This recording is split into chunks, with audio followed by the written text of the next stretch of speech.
Welcome to Who Shaves the Barber, a weekly podcast where we explore paradoxes, thought experiments, and other pointless problems.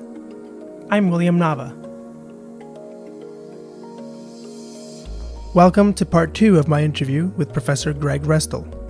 Although we touch on a number of topics, we focus heavily on logical pluralism, which was explained in part 1. I strongly recommend listening to part 1 before this part. You can find it at williamnava.podbean.com. So, I think at this point, the position of logical pluralism is clear in that we have these criteria for a consequence, and depending on what case you're using, that might come out differently. Give you different answers. Yeah. So, going just from the ones that you gave, right? So we have the sort of possible world understanding and then the situation understanding.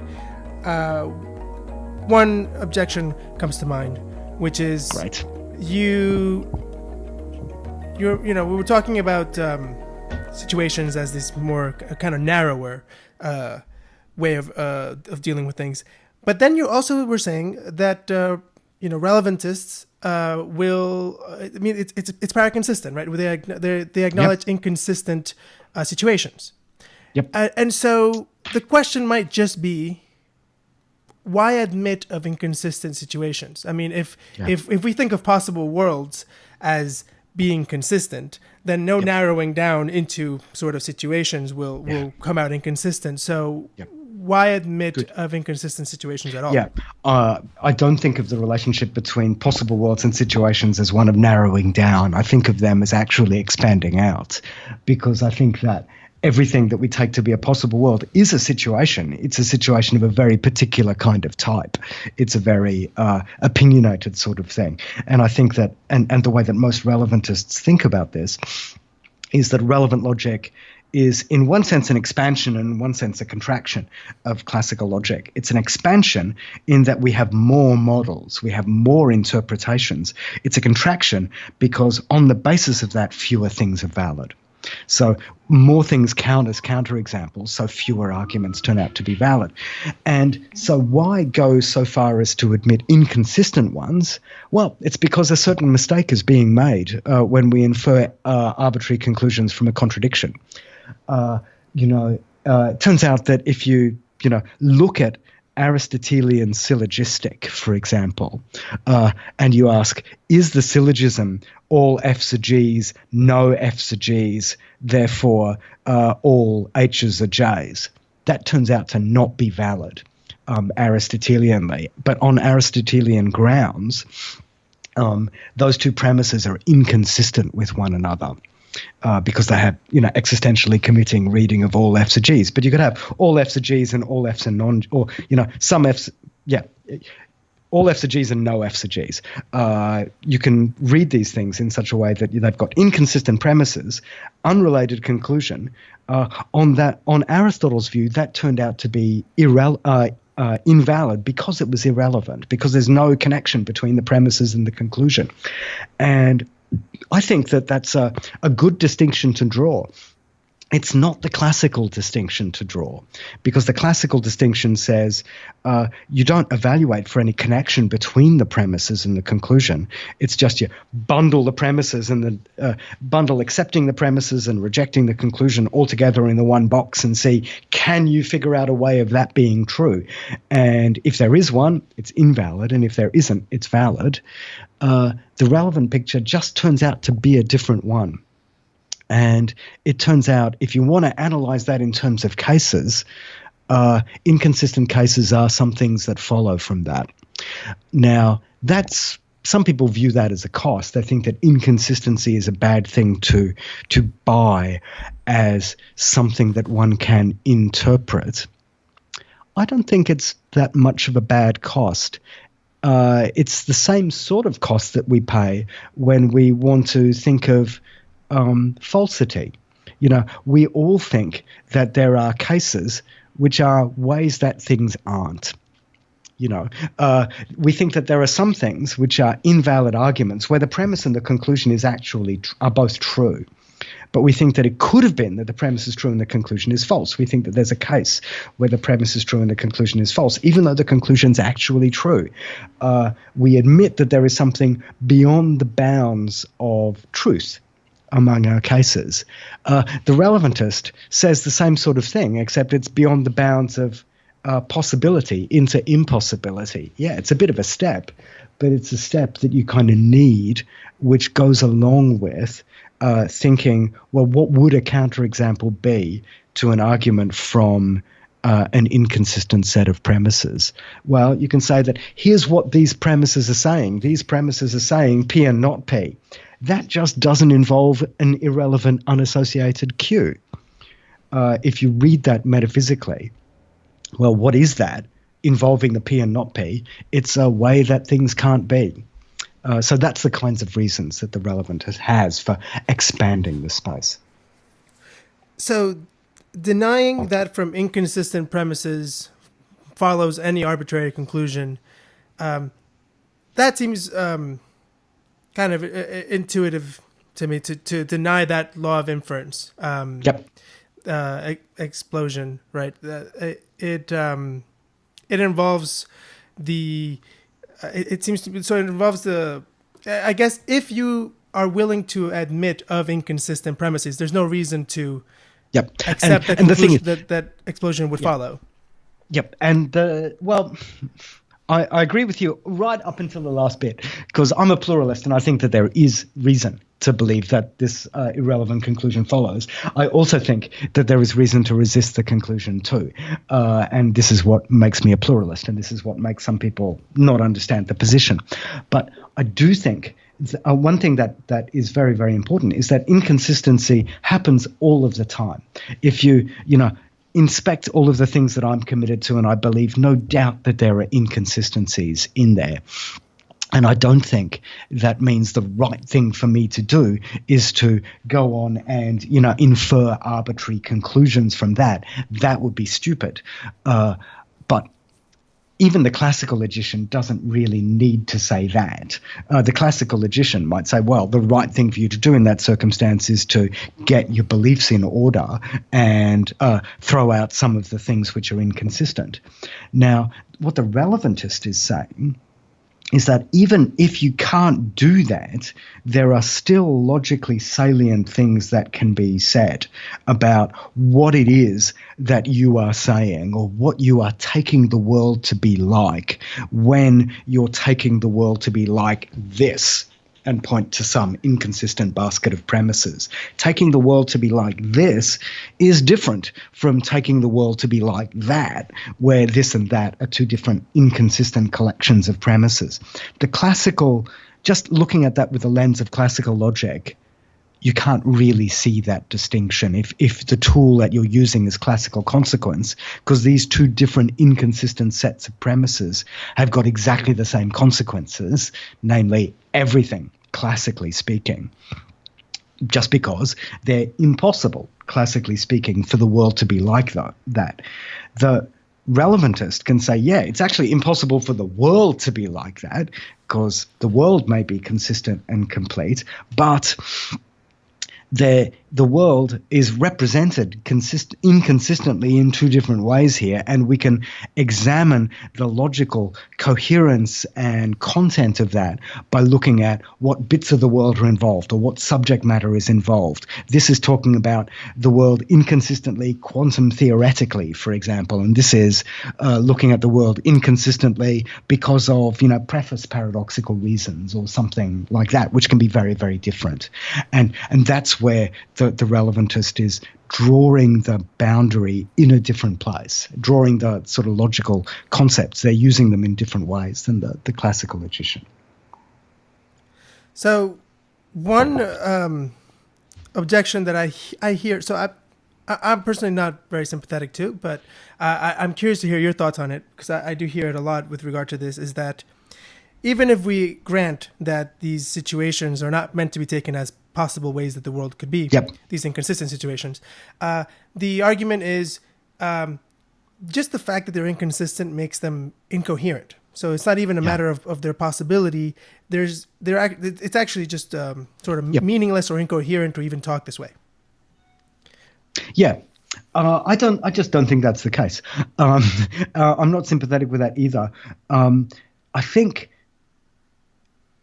one way of, in one sense, that's a request for more information or a request for more explanation. And that's the kind of thing that, we non-classical logicians have been doing. We're saying, well, here's a way of understanding the coherence. And, as a pluralist, I totally grant that anybody that accepts the premises and denies the conclusions of one of these arguments with inconsistent premises is making a mistake. Now, as a matter of fact, the relevantist in me says the mistake is just in virtue of the premises. The conclusion does not need to be involved in explaining what the mistake is. There is a mistake there. However, the mistake is not one which connects the premises and the conclusion together. It doesn't say how making the premises true makes the conclusion true in virtue of that. And because we can say, here's what it would take to make the premises true, point to some, inconsistent circumstance in some model. And we can say, here is where the inconsistency arises. We need to make this object have this property F and not have this property F at the same time. And that's very different because that's got nothing to say about this object B and this property G, which is just a totally different one. So one way to make out the incoherence charge is to spell out what this involves and to give models. And often this can be done in a kind of way which is actually on the classical logician's own terms. So one way of thinking about this is, for example, the kind of Lewis combinatorial style picture about possibilities and understanding possibilities as combinatorial connections of objects and universals. And then you can say that, well, what we're doing here is that we are inconsistently applying universals to these particular objects. We're applying to this object the universal F and another universal G, which is actually inconsistent to it or clashing with it. Or we're conflating viewing this object this way and viewing that object that way. And that conflation does not necessarily need to involve this other object. So we can say, here's how this can become coherent, not in the sense of being consistent. No, we're coherently representing inconsistency. And that's exactly the same sort of thing that we do when we, in a clear way, represent confusion. We say, we clarify what the confusion is about. And we can say, hey, being confused about this thing is not the same as being confused about that thing. And yes, we are representing confusion or we're representing inconsistency, but we can consistently represent inconsistency. And that's a way of trying to display a kind of coherence that there might be there. And that's the way that I'd attempt to meet that sort of charge. Mm. It sometimes sounds to me like that charge is motivated by a criterion that of like picturability. It's like, it's the coherence charge. I sometimes hear it as I can't actually picture in my mind an inconsistent situation.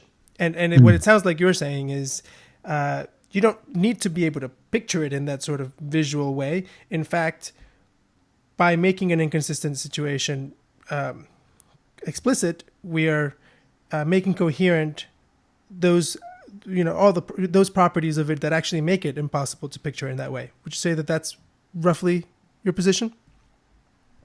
Yeah, I think that's right.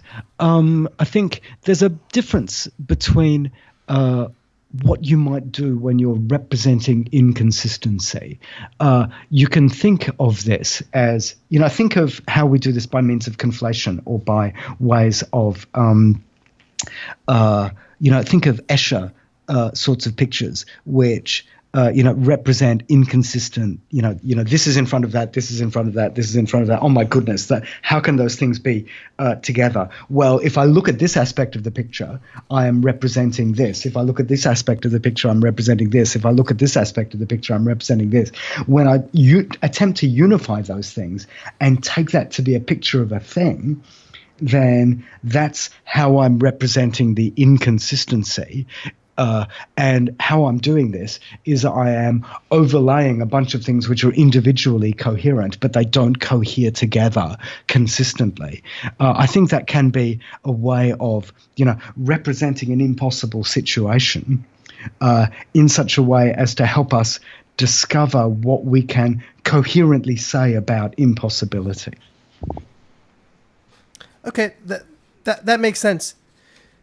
What would you say to an objection along the lines of, you can come up with cases as you like, and you can really gerrymander as many kind of cases as you like, but there must be a privileged sort of case, which is the one that we actually use when we reason. It must be the one that you were using when you came up with this theory. There must be this sort of privileged one that kind of governs the others. Yeah, that's a good question. I just don't see the relationship between logic and reasoning in that sort of way. I think rather than, there must have been one that I was using because I was using some logic when I'm doing this, when I was, writing the book, with JC. I don't think that's actually what we do when we reason. I think that when we reason, we make a whole bunch of claims. We say, look at claims in various sorts of supporting relations to one another. Many of the arguments that I gave were meant to be convincing, but were not necessarily given as being deductively valid. When somebody presents a bit of reasoning, I don't think that comes with a particular argument, with a particular logic in mind as being the right logic that should be used in evaluating it.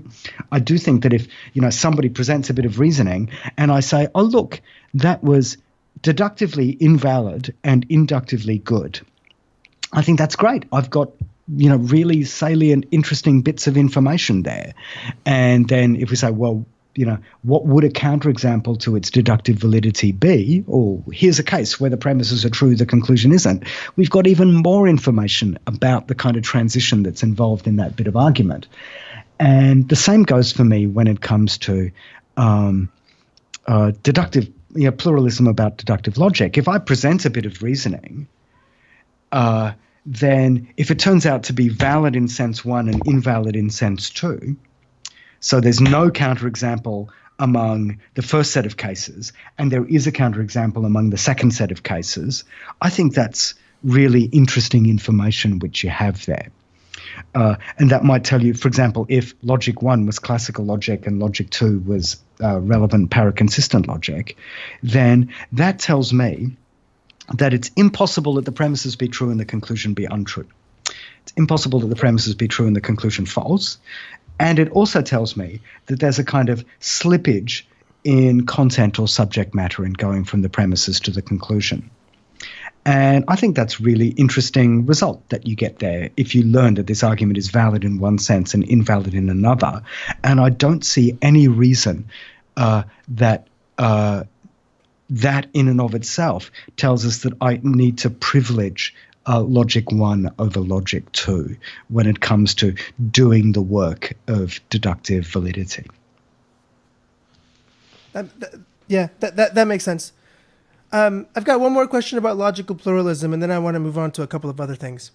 Okay. And my last question about logical pluralism is just, what do you think is the best objection out there to it that you've encountered? It's related to the question that you gave there, which isn't just there's got to be one privileged logic, but in terms of what are the normative connections. So I learned that this is good in logic one, bad in logic two. What are the ways of spelling out the kinds of normative connections between what this validity relation is telling us and what that validity relation is telling us, and our inferential practices or our asserting and denying and everything? Because I do think different logics tell us different things. And I do think that some of those things that they tell us might, be important for some questions that might arise for us in ways that other logics might not for those same questions. And I do think the objection might be, the objection as it's presented is, classical logic or intuitionist logic or something like this has got a clear and distinct answer to this question. How does it tell us about what to, how does it connect up to our practices of assertion and denial and inference in such a way that it might still get to be privileged in some way or other? I don't think that that's a convincing objection, because often when those things are presented, it doesn't actually pin down classical logic or intuitionist logic, but it's going to pin down something else, such as something which is even stronger than those things, which has got a whole bunch of contingent backstory or things behind it, or pins down something which is weaker. But where the real challenge lies, or something which I think is an active live research project, is what are those kinds of normative connections between kinds of validity concepts that we have and the kinds of mistakes that we make if we make mistakes in reasoning in various ways. I think that's a really active question. It's a question that we did not address in depth in logical pluralism. And I think that that's something which is very much worth exploring. And it will be very interesting to see whether when you develop that theory fully, that account fully, whether pluralism will actually look the same after it. I think pluralism will survive, but whether it will survive in exactly that form, I don't know. So that's a good segue into the next thing I wanted to ask you, which is that in the book, you mentioned the preface paradox. Yeah, indeed. As an exception to normativity. So I wanted to hear your argument about that. And actually, just for anybody who's not aware of it, could you start out by giving like a quick summary of the preface paradox? Sure. Imagine yourself writing a book. It's very easy for me to imagine in thinking about logical pluralism. Imagine JC and I, write this book, and imagine, that the book contains 1,000 claims, and each of these claims. Claim 1, Claim 2, Claim 3, Claim 4. We consider them very, very carefully, and we believe them. I believe Claim 1, I believe Claim 2, I believe Claim 3, I believe Claim 4, I believe Claim 5, etc. So each of the claims in the book, I believe, I'm committed to it. Yet, when writing the preface of the book, we say the following thing. No doubt some mistakes have crept in. Not everything in this book is correct, because no books are. They're very difficult to write a book. So we hope you forgive us for those errors, whatever they might be. So it looks like I've got very good grounds for believing Claim 1, very good grounds for believing Claim 2, very good grounds for believing Claim 3, etc. out of all of those claims. And I have a very good grounds, for believing that Claims 1 and 2 and 3 and 4, etc., the conjunction of all of them is not true. And that's the preface paradox, because those 1,001 claims, namely Claim 1, Claim 2, Claim 3, Claim 4, up to Claim 1,000, and the negation of the conjunction of those claims cannot all be true together. That's the preface paradox. Right. So you are, since you just based on how conjunction, what conjunction means, right? If you believe each and every one of them, you should believe the conjunction, but you don't. From each and every one of those, the conjunction follows. Right. So I don't believe that if I believe P and I believe Q, I ought to believe P and Q. I do believe that if you believe P and you believe Q, you ought not deny P and Q. And that's actually the bind that I'm in, having made these claims. I am in an inconsistent position because I've believed Claim 1, believed Claim 2, believed Claim 3, etc., and I've denied the conjunction of all of them. So that's the strong claim that I am violating in this preface paradoxical situation. I am calling out that my beliefs are actually inconsistent here.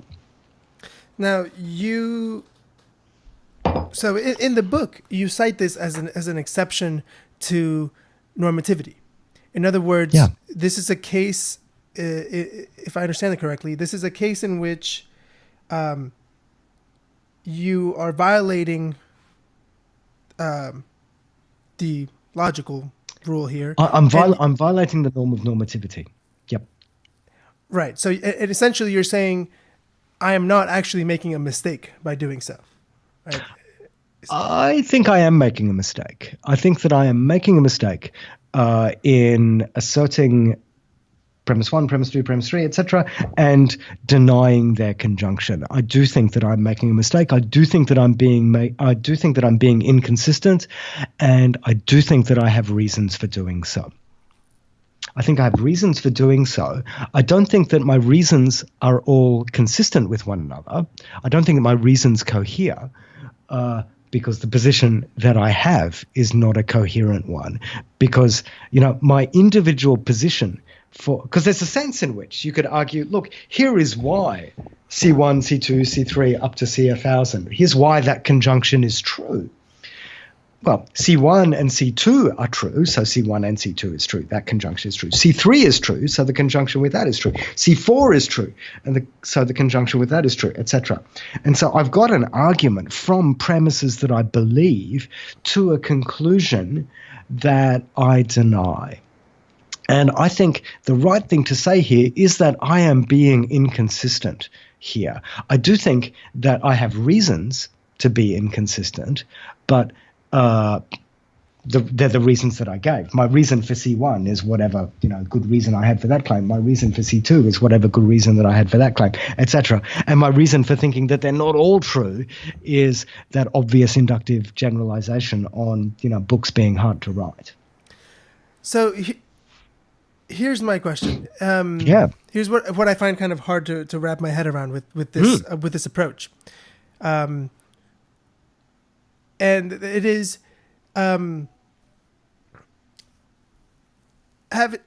why not just say that the conjunction must not follow, right? If you think that all of the conjuncts are in fact true, and the conjunction is not true, must it not be that actually the truth of the conjunction did not follow from the truth of each of the conjuncts? One can say that. I've not seen that made out in a way that preserves the meaning of conjunction and which gives you a sense of invalidity of the argument. I do think that there are things which are very close in the vicinity there. There's a way of not making the position consistent, but making the position logically coherent in another sort of way. And that's, thinking about this probabilistically. So think of claim 1 as being something which is highly likely, claim 2 as being highly likely, claim 3 as being highly likely, etc., and their conjunction being very, very, very unlikely, maybe even impossible. I think, this kind of probabilistic reasoning, certainly does seem to elucidate a kind of property that preface paradoxical reasoning has got. So to make it concrete, imagine I have a little thing on my computer here which just chooses a random number between 1 and 1,000, and let claim 1 be the claim, it's not going to be 1. Let claim 2 be, it's not going to be 2. Claim 3 is, it's not going to be 3, etc. Claim 1,000 is, it's not going to be 1,000.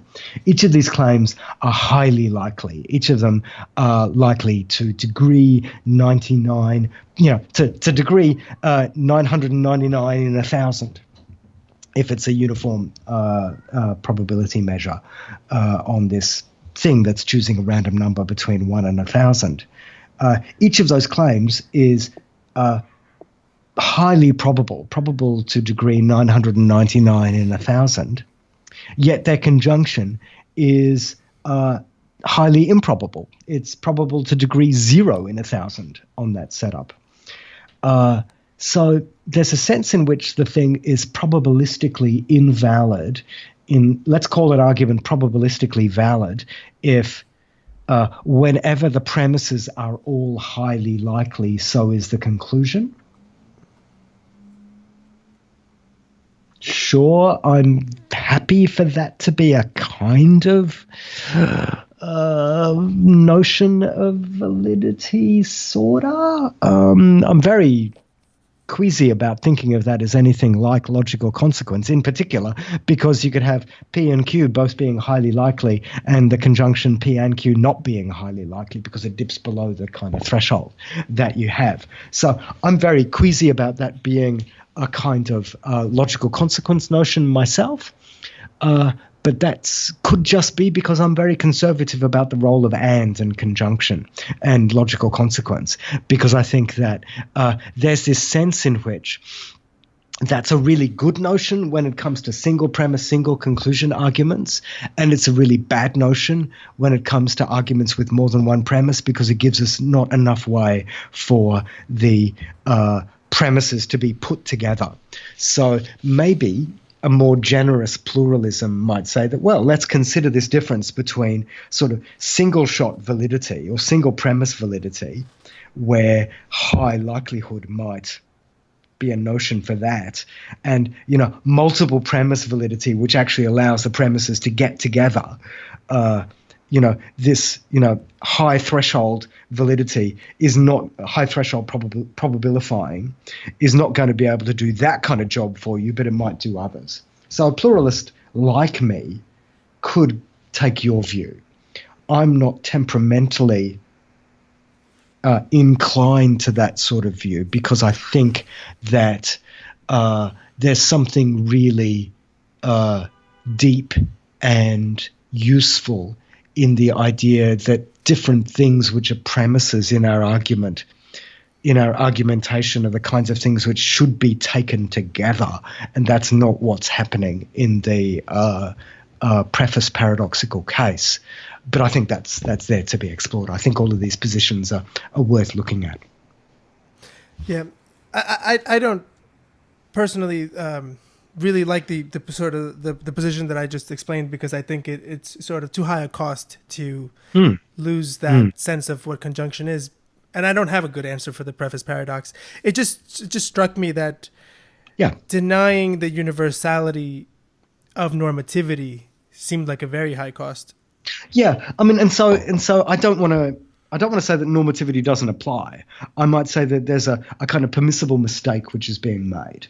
So in preface paradoxical cases, the way that I would say it now, where I'm rewriting that section of the book, is that this is a mistake which is being made. It might be an understandable mistake and a kind of coherent mistake, which is being made where coherence is understood, can be fleshed out in this, probabilistic way, or, you've got evidence for each of the positions that you have. It's just that the evidence doesn't cohere, or the evidence is understood best in this fragmentary kind of way, that the evidence for this premise is not one of the things which is being taken into account when I'm, combining it with the other evidence that I've got that, not all of them are going to be true.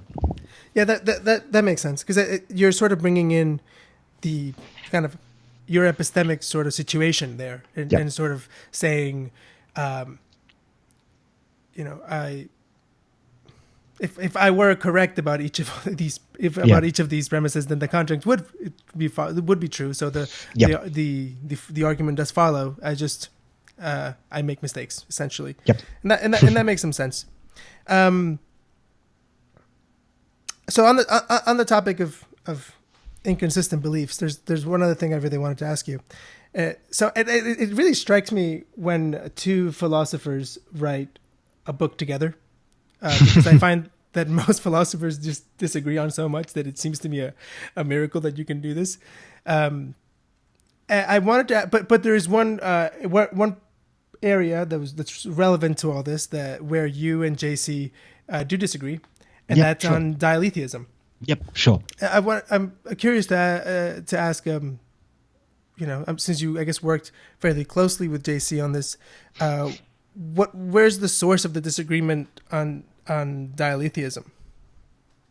Our different views on truth. JC, at least the JC that was writing that book at that time, was convinced by way of the paradoxes that, like the liar paradox and such, that the best way to understand this is to understand the truth predicate as introducing inconsistencies into our language, and these are ineradicable, and we should just bite the bullet for good old paraconsistent and dialetheist sorts of reasons. And I just have never been convinced by that, or at least, I wasn't convinced by that at that stage, and still am not convinced by that. There was a stage when I was writing my PhD where I flirted with dialetheism for a while, so I wasn't convinced to accept contradictions on the basis of things like the paradoxes, and JC was. And that's always been a kind of internecine disagreement between paraconsistent logicians in such a way that which I think is a really helpful one. And I was glad that we had that kind of disagreement at the stage of writing the book, because that's a real difference in motivation when it comes to paraconsistency, which is worth keeping readers aware of. Because dialetheists, people that believe that there really are true contradictions, it's kind of clear why they want to be paraconsistentists. They don't want to think that everything is true. But, the history of paraconsistency is filled with people like, Stephen Reed and, the other relevantist like Neil Belknap, Mike Dunn, other people who think that relevant logic is drawing interesting, salient, useful distinctions when it comes to validity, which are there on relevance grounds, not because inconsistencies are actually true or even could be true in any rich sense of possibility. And so having that disagreement there among the authors helped us be able to say, well, here's one reason that you could have, and this is a reason that some of us believe, some of us endorse.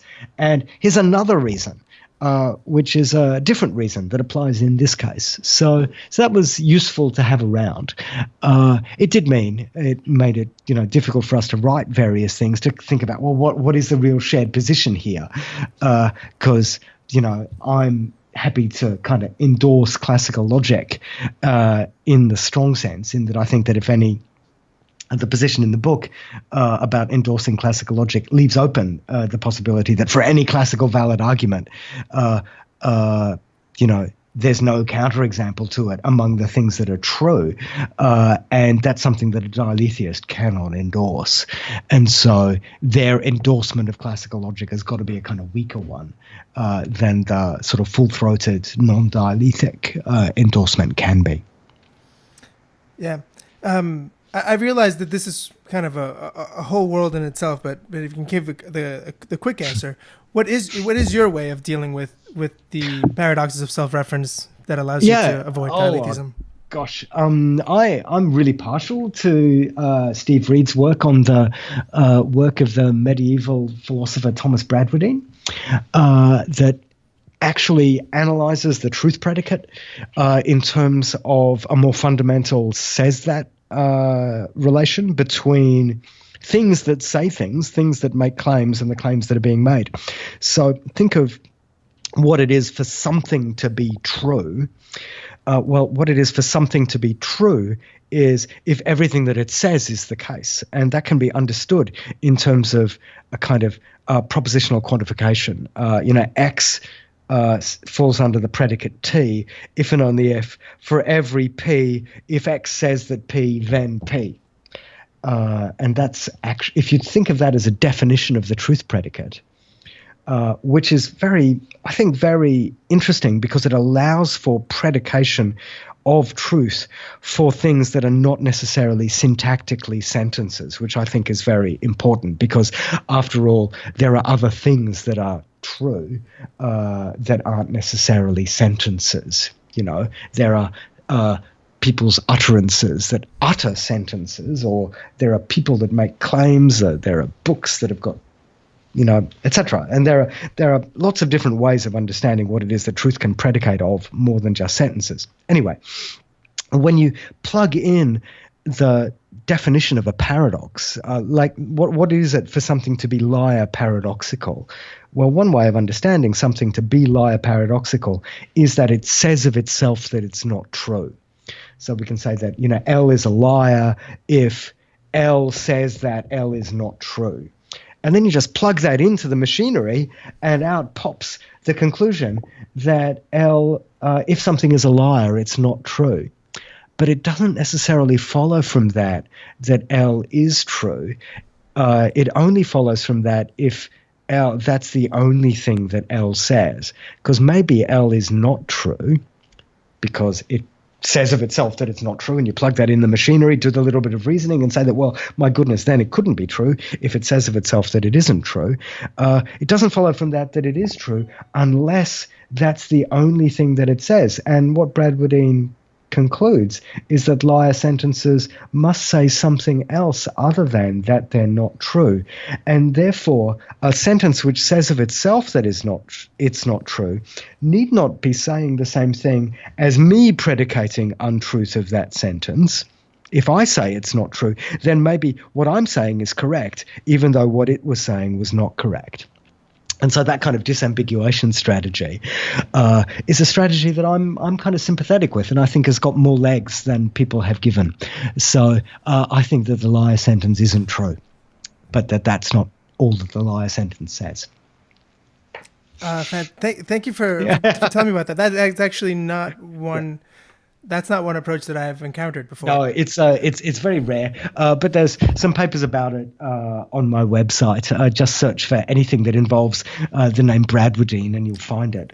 But it goes back to Thomas Bradwardine, logician and former Archbishop of Canterbury, and the recent work of Steve Reed in spelling that out. That certainly isn't going to answer all of the paradoxes, but I think it's a really live option and a really interesting one. Great. I have one more question for you. This is a bit more of a personal question, moving away from the philosophical stuff. Something that I'm always a bit curious about. How does someone decide to become a logician? For me, I started off actually studying mathematics at university and discovered that the areas of mathematics that I really enjoyed were the more sort of algebra and logic related ones, rather than anything which involved, complex numbers or differentiation or stuff, which was all really, really difficult. And so I studied some logic and then discovered that the kind of logic that was being done that I really enjoyed was actually being done in the philosophy department and not in the mathematics department.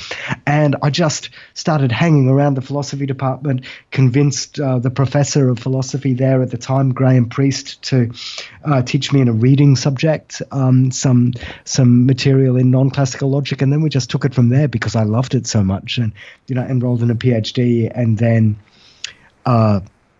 through great good fortune, managed to, secure a postdoc and then positions after that. But it was through exploring the kinds of ideas that I really liked and noticing, here was the kind of way that the work that I happened to be seemed to be pretty good at a university level, where I could find that I was giving sort of more kind of original contributions which made sense.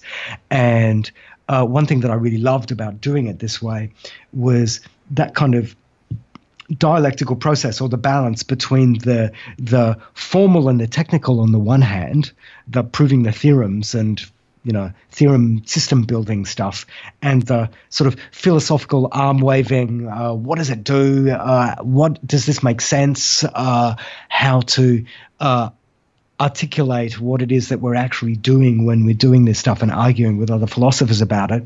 Being able to do both of those things sort of seemed to suit my temperament, my sort of pluralistic temperament. Gotcha. And I lied. One more question. What are you working on currently? What do you've got sort of There's a long running book on proof theory, on both what philosophers need to know about proof theory and what proof theorists need to know about philosophy, and how those things can fruitfully interact, that I'm writing and have been writing for many more years than I care to mention at the moment. There's an old draft on my website. I'm still working on it now, and I'm working on these connections between proof theory and philosophy, which I think are really, really interesting and exciting. And so that's the main kind of area of my current research, both the philosophical proving, the formal proving theorems side of it, and the philosophy sort of hand-waving, what has that got to do with norms and practice and things. And that's what I'm spending most of my time working on right now. Yeah, that subject is really... it's very interesting to me. I find that that's also what's motivating me more and more to look into philosophical logic. Is this great? This sort of the kind of like discursive connection to the sort of things that seem to have substance, like practices and norms and facts. Yeah, I think that's really fruitful. All right. Well, thank you so much, Greg. Thanks, William. It's been great to talk to you. Yeah, same here. You have a good one.